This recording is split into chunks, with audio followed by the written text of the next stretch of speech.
Welcome everybody. Hello दोस्तों, welcome to my YouTube channel technical production. दोस्तों ऐसी videos को बनाने के लिए वीडियोस को लास्ट तक जरूर देखें। चले आइए वीडियो को स्टार्ट करते हैं। दोस्तों सबसे पहले आपने अपना काइनमास्टर एप्लीकेशन को ऑन करना है और इस प्लस के निशान पर क्लिक कर लेना है। प्लस के निशान पर क्लिक करने के बाद यहाँ से आपने 19:16 वाला रेशो सेलेक्ट कर लेना है। सेलेक्ट करने के बाद आपने मीडिया में जाना है। मीडिया में जाने के बाद यहाँ से आपने बैकग्राउंड में जाना है और सिंपली ब्लैक पिक्चर को सिलेक्ट कर लेना है। सिलेक्ट करने के बाद पिक्चर पर क्लिक करना है, उसकी टाइमलाइन को बढ़ा देना है। जितना आप स्टेटस वीडियोस को बनाना चाहते हैं उतने इसकी टाइमलाइन को बढ़ा लें और दोबारा आपने इसके स्टार्ट में आ जाना है। स्टार्ट में आने के बाद लेयर में जाना है, मीडिया में जाना है और आप अपने जिस पिक्चर को सिलेक्ट करना चाहते हैं उस पिक्चर को यहाँ से आपने सिलेक्ट कर लेना है। सिलेक्ट करने के बाद उसको आपने यहाँ से फुल स्क्रीन कर देना है। फुल स्क्रीन करने के बाद इसकी टाइमलाइन को भी बढ़ा देना है।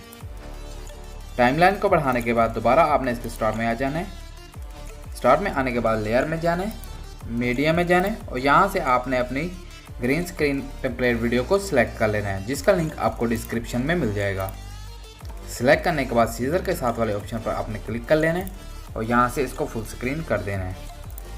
फुल स्क्रीन करने के बाद दोबारा आपने स्प्लिट स्क्रीन में जाना है। स्प्लिट स्क्रीन में जाने के बाद क्रोमा की में जाना है और यहाँ से इसको इनेबल कर देना है। इनेबल करने के बाद ओके कर लेना है। ओके करने के बाद आपने अपने वीडियोस के लास्ट में आ जाना है और यहाँ से आपने अपनी वीडियोस के एक्स्ट्रा पार्ट को कट कर लेना है। कट करने के लिए सीजर के साथ वाले ऑप्शन पर क्लिक करना है और यहाँ से आपने trim to right of player पर क्लिक कर लेना है।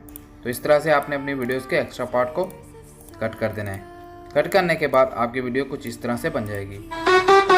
Welcome everybody. और अपनी वीडियोस को सेव करने के लिए आपने इस ऑप्शन में क्लिक करना है। क्लिक करने के बाद आपने अपनी मर्जी से रेजोल्यूशन सेलेक्ट करनी है और यहाँ से एक्सपोर्ट कर लेना है, तो आपकी वीडियो आपके मोबाइल में सेव हो जाएगी।